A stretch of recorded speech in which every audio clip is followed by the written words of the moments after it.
कृष्ण कन्हैया लाल की जय। भागवत भगवान की जय। गोवर्धन नाथ की जय। गिरिराज धरण की जय। ध्येयं सदा परिभवं भमभृष्टदोहं तीर्थास्पदं शिवविरिञ्चितनो शरण्यं भृत्यार्तिहं प्रणतपा लभवाब्धिपोतं वन्दे महापुरुषते चरणारविन्दम्।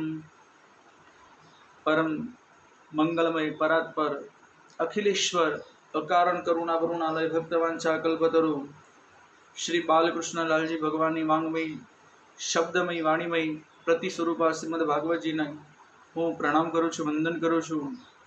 सर्वे वैष्णव श्रोताजनों भक्तों ने जय श्री कृष्ण, जय श्रीमन्नारायण।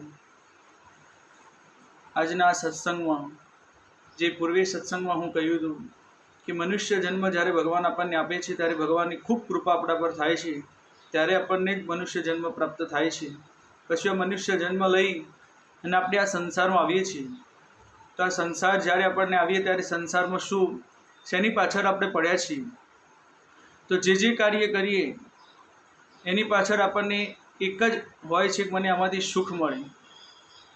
જે ધંધો રોજગાર વેપાર નોકરી જે પણ કાર્ય પ્રયત્ન આપણે કરીએ, પરંતુ આપણને એમાંથી એ હોય કે આપણને સુખી થઈએ, સુખ મળે।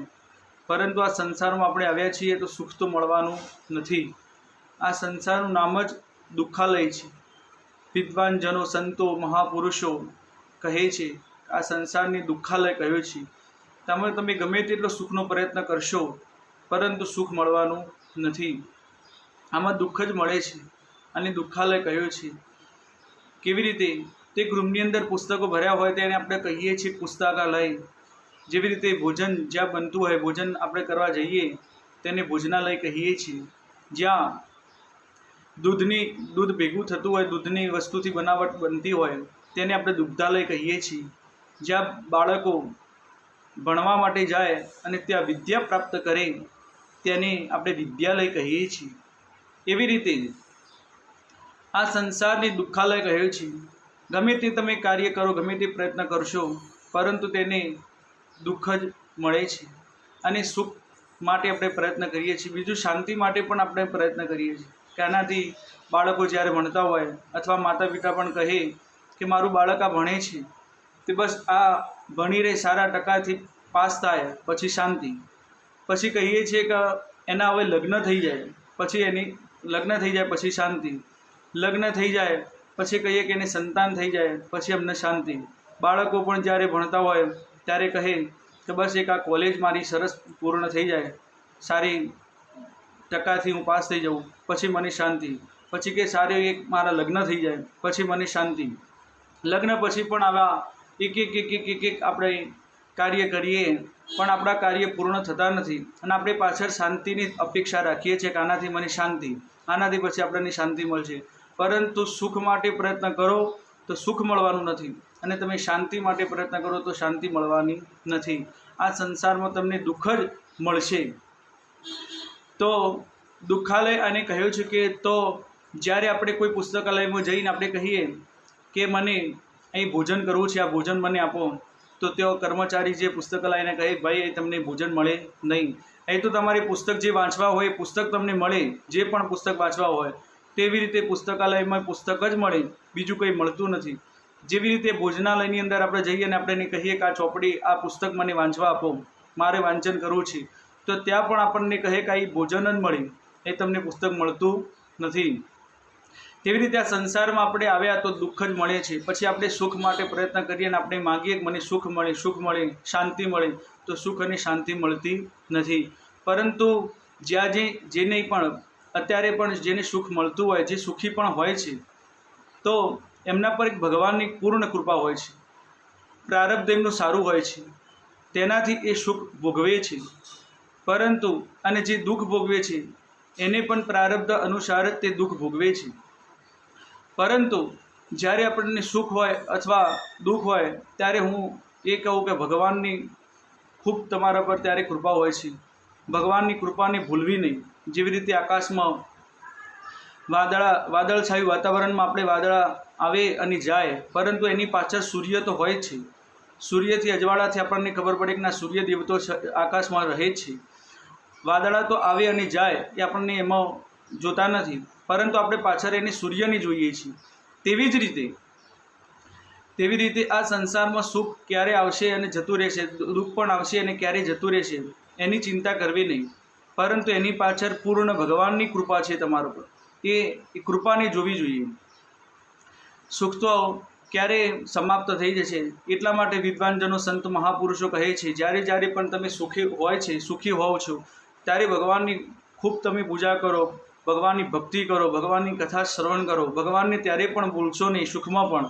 કેમ કે સુખમાં આપણે એટલું બધું સુખ મળે ત્યારે છલકાઈ જઈએ છીએ અને ભગવાન યાદ આવતા નથી. ભગવાન માટે પણ આપણે કહીએ કે અમને સમય નથી, અમને ટાઈમ મળતો નથી, એટલા બધા આપણે પહેલાં થઈ જઈએ. અને જ્યારે દુઃખ હોય ત્યારે આપણે ભગવાનની ફરિયાદ કરીએ છીએ કે ભગવાન મારો આવો સમય તમે કેમ આપ્યો, મારું એવું તો શું ભૂલ હતી, મારું શું એવું કાર્ય હતું, મારું શું એવું પાપ હતું તો મને તમે આવું દુઃખ આપ્યું. ત્યારે આપણે ભગવાનની ફરિયાદ કરીએ છીએ. તો સુખ અને દુઃખ વારંવાર આવતું રહે, પરંતુ આપણે એ ભગવાનની કૃપા એની પાછળ છે આ સંસારની અંદર, તો જ તમને સુખ અને દુઃખ મળે છે. પરંતુ એમાં બંનેમાં પણ ભગવાનની જ યાદ કરવા જોઈએ, ભગવાનની કૃપા, ભગવાનની ભક્તિ કરવી જોઈએ. તો ઘણા એમ પણ કહે છે કે ભગવાનની જો ભક્તિ કરીએ તો ક્યાં અમારામાં દુઃખ નહીં આવે. ઘણાને એવું મનમાં પણ થતું હોય છે કે ભક્તિ ભગવાનની કરીએ તો દુઃખ નહીં આવે, પરંતુ ના, દુઃખ તો આવવાનું જ. ભક્તિ જે નિરંતર ભગવાનની કરશે, ભગવાનનું નામ જપ કરશે, ભગવાનનું ભક્તિ જેનામાં હશે એના જીવનમાં પણ દુઃખ આવવાનું. દુઃખ નથી આવવાનું તો છે જ નહીં, દુઃખ તો આવવાનું જ, પરંતુ તેમાં તમને દુઃખનો અનુભવ નહીં થાય. તો કેવી રીતે? તો જેવી રીતે આપણે પોતાને અથવા કોઈ આપણા સ્વજનને પણ જ્યારે કોઈ ડૉક્ટરે કહ્યું હોય કે આપણે આને ઓપરેશન કરવું પડશે, આ અંગની કોઈ તકલીફ હોય શરીરના આપણા અંગની, તેને એને ઓપરેશન કરવાનું કહે, ઓપરેશનમાં આપણે એડમિટ થઈએ, ડૉક્ટર આપણને ત્યારે ઓપરેશન થિયેટરમાં લઈ અને ઓપરેશન પ્રારંભ થાય, તો ત્યારે એ શરીરના આપણે અંગને તે એક ઇન્જેક્શન આપવામાં આવે છે, એરેથિસિયાનું ઇન્જેક્શન આપવામાં આવે છે. ઇન્જેક્શનથી એ અંગ આપણું એકદમ શૂન્ય બની જાય છે, બેભાન થઈ જાય છે. ત્યાં પછી ઓપરેશન ડૉક્ટર કરે, તેને કાપવામાં પણ આવે છે, રક્ત પણ નીકળે છે, લોહી પણ નીકળે છે, પરંતુ ત્યાં આપણને કોઈ પીડા થતી નથી, દુઃખ થતું નથી, દુખાવો થતો નથી, કંઈ પણ આપણને ખબર પડતી નથી. અને તે આપણા અંગનું આપણું ઓપરેશન થઈ જાય છે, સફળતાપૂર્વક થઈ જાય છે. તેવી જ રીતે આ સંસારમાં જે ભક્તિ કરતા છે, ભગવાનનું નામ જપ, ભગવાનની ભક્તિ કરતા છે, એના જીવનમાં પણ દુઃખ આવવાનું. કેમ કે આ સંસારનું નામ જ દુઃખાલય છે. દુઃખ તો એમને પણ આવવાનું, પરંતુ તેની ભક્તિનો એવો પ્રભાવ હોવાથી, ભગવાનની એવી ભક્તિનો પ્રભાવ હોવાથી તેને તે દુઃખનો અનુભવ થતો નથી. એટલા માટે જેના જીવનમાં જો દુઃખ હશે, જેના જીવનમાં એને જો ભક્તિનું સાથે ભક્તિ કરતો હશે તો તેને દુઃખનો અનુભવ થશે નહીં. પરંતુ જો ભગવાનની ભક્તિ જેનામાં નહીં હોય, ભગવાનને માનતો નહીં હોય, તેના જીવનમાં તેને દુઃખનો અનુભવ ખૂબ થશે. છેવટે તે રડવા પણ લાગશે કે મને એટલું બધું દુઃખ છે, હું ક્યાં જાઉં, કોની પાસે જાઉં, કોનો સહારો લઉં, પરંતુ આમાંથી હું બહાર આવી શકતો નથી. પરંતુ જો ભગવાનની ભક્તિ એનામાં હશે તો એને દુઃખનો કોઈ અનુભવ થશે નહીં. દુઃખ ક્યારે આવશે અને ક્યારે જતું રહેશે તે પણ ખબર પડશે નહીં. સમય વારંવાર બદલાતો જ રહે છે, કોઈ સમય એવો નથી રહેતો કે આ સમયથી હું હેરાન થયો છું તો આ સમય જ મારા જીવનમાં મને છે મૃત્યુ સુધી ચાલશે, પરંતુ કોઈ એવો સમય રહેતો નથી. સમય તો ચેન્જ થાય છે, સમય દરેકનો બદલાય છે. તો એવી રીતે દુઃખ પણ ક્યારે જતું રહેશે તે ખબર નહીં પડે. પરંતુ જો ભક્તિ હશે તો તમને તેમાં ખ્યાલ નહીં આવે. તો ભક્તિ જીવનમાં હોવી જ જોઈએ, તો જ તમારા આ સંસારમાં તમે રહી શકશો. નહીં કે આપણે બધા જ જેના માટે પ્રયત્ન કરીએ છીએ, જે મેળવવા માટે, સુખ અને શાંતિ માટે, એ તો મળવાનું નથી. ભગવાનની જો એમાં કૃપા હશે, તમારા નસીબમાં હશે તો જ તમને પ્રાપ્ત થશે, પરંતુ આ સંસારમાં તો આપણને દુઃખ જ મળે છે.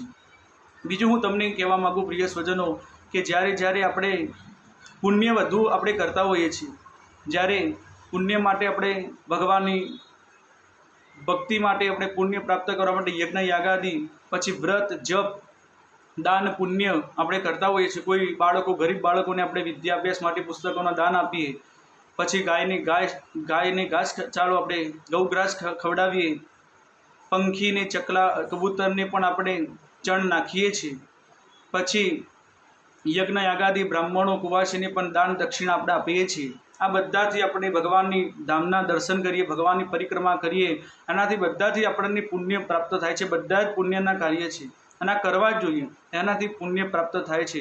પરંતુ તે પુણ્ય ક્યાં સુધી રહે તે હું તમને કહું તો પુણ્ય જ્યારે આપણી પાસે હોય છે, પરંતુ આપણી કોઈ પ્રશંસા કરે, કોઈ આપણને માન આપે, કોઈ આપણી સન્માન આપણને આપે કે આ કેટલો ધાર્મિક વ્યક્તિ છે, કેટલો આમ ઉદાર છે, કેટલું બધું દાન પુણ્ય કરે છે, કેટલું ધાર્મિકતામાં એ તેનું ધન વાપરે છે, જેવી આપણી કોઈ પ્રશંસા કરે તરત જ તે પુણ્ય ઝીરો થઈ જાય છે, તે પુણ્ય સમાપ્ત થઈ જાય છે. પરંતુ તે પુણ્ય આપણને રહેતું નથી. આપણને ખબર છે કે હું આટલું બધું પુણ્ય કરું છું, મારી પાસે પુણ્ય છે, પરંતુ તે પુણ્યનું બેલેન્સ આપણી પાસે રહેતું નથી. તો એ પુણ્ય કેવી રીતે આપણી પાસે ટકે તે હું તમને કહું તો જ્યારે ભગવાનની આપણી સાથે કથા શ્રવણ કરતા છું, જેવી રીતે એક દ્રષ્ટાંતથી તમને સમજાવું કે મકાન બનતું હોય તો તેની દિવાલ ઊભી કરવા માટે આપણે કેટલી ઈંટોથી કે માટીથી દિવાલ ઊભી થાય તો તે દિવાલ ટકી શકતી નથી. જ્યારે કોઈ પવન અથવા વાવાઝોડાનું પણ એક પવન ભારે આવવાથી તરત જ તે દિવાલ પડી જાય છે. પરંતુ જો એ દિવાલ એ ઈંટ જો સિમેન્ટથી જોઈન્ટ કરવામાં આવી હોય, સિમેન્ટથી, તો તરત તે દિવાલ મજબૂત તે દિવાલ રહે છે. તે દિવાલ ગમે તેટલું વાવાઝોડું, ગમે તેટલું પવન આવવાથી તે દિવાલ પડતી નથી. તો તમારા જીવનમાં જે તમે પુણ્ય કરો છો તે પુણ્યને જો તમારે ટકાવી રાખવા હોય, તો એની સાથે ભગવાનની કથા તમે શ્રવણ કરો. જો તમારા જીવનમાં કથા તમે શ્રવણ કરતા હશો, તો જ્યારે ટાઈમ મળે તો કથા શ્રવણ કરતા હશો, કથા જ્યાં બેઠી હોય તો કથા તમે શ્રવણ કરવા પણ તમે જાઓ, કથા તમે જો શ્રવણ કરતા નિરંતર હશો, ભગવાનનું નામ જપ પણ તમે કરતા હશો, તો આ એક એવું સિમેન્ટ જેવું કામ કરશે કાર્ય કે તમારા જે કરેલા પુણ્યને ટકાવી રાખશે. નહીં કે જ્યારે પણ કોઈ તમને પ્રશંસા કરશે, કોઈ તમને પ્રશંસા માન સન્માન તમારું આપશે, કોઈ ચારે બાજુ તમારું ચારે બાજુ કહેશે કે આ ધાર્મિકતા છે, આ વ્યક્તિ એટલો બધો ધાર્મિક છે, જ્યારે આપણી નામના પણ એટલી બધી થશે ત્યારે એ બધા જ આપણા કરેલા પુણ્ય સમાપ્ત થઈ જાય છે. પરંતુ ભગવાનની જો કથા શ્રવણ કરતા હશો તો એક પુણ્ય તમારા ટકાવી રાખશે, પુણ્ય તમારા બધા જ તમારા રહેશે ને પુણ્ય તમને પ્રાપ્ત થશે. જ્યારે આપણે મૃત્યુ પછી પણ પ્રાપ્ત થશે અને આ જીવનની અંદર પણ એ પુણ્યથી આપણું જીવન ઘણીવાર ધન્ય બને છે. ભગવાનની કથા શ્રવણ કરવાથી પણ આપણું જીવન ધન્ય બને છે. ક્યારે આપણને આપણા જીવન શું અંદર ફરક પડે તે પણ આપણે જાણી શકતા નથી, પરંતુ એ પુણ્ય આપણને મળે છે અને કથાથી જીવનમાં ખૂબ ધન્યતા મળે, આપણું જીવન બદલાવી જાય છે. તો સાથે જે પણ તમે પુણ્યના કાર્ય કરો એ કરવા જ જોઈએ.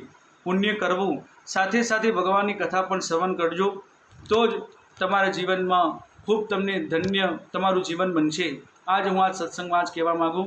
સર્વે વૈષ્ણવો, સર્વે શ્રોતાજનો, સર્વે ભક્તોને મારા જય શ્રી કૃષ્ણ, જય શ્રીમન નારાયણ.